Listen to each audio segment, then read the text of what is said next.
Ano po ang kailangan ng lahat ng tao? Kailangan ng lahat ng tao na siya ay matubos ng mahalagang dugo ng ating Panginoong Sukristo. Bakit?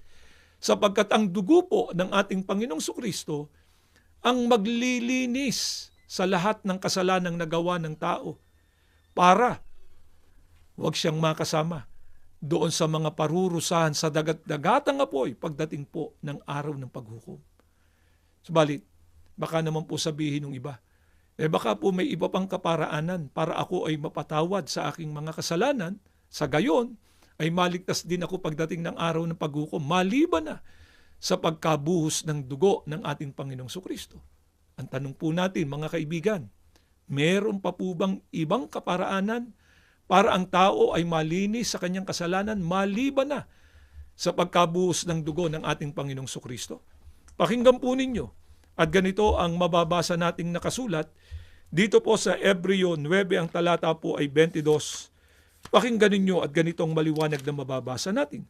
At ayon sa kautusan, ay halos masasabi kong lahat ng mga bagay ay nililinis ng dugo at maliban na sa pagkabuhos ng dugo ay walang kapatawaran.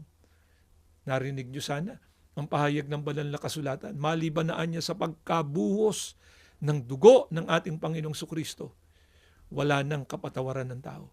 Sa makatwid, ang nag-iisang kaparaanan para ang tao'y mapatawad sa kanyang mga kasalanan, dapat siyang matubos ng mahalagang dugo ng ating Panginoong Sukristo. At para matubos ang tao sa kanyang mga kasalanan, kinakailangan nasa loob siya ng tunay na Iglesia ni Kristo, sapagkat ang Iglesia ni Kristo ang pinatutunayan ng Biblia na tinubos ng mahalagang dugo ng ating Panginoong Sukristo. Ito po ang dahilan, mga kaibigan, kung bakit sa tunay na Iglesia ni Kristo idinaragdag ng ating Panginoong Diyos ang mga taong dapat na maligtas.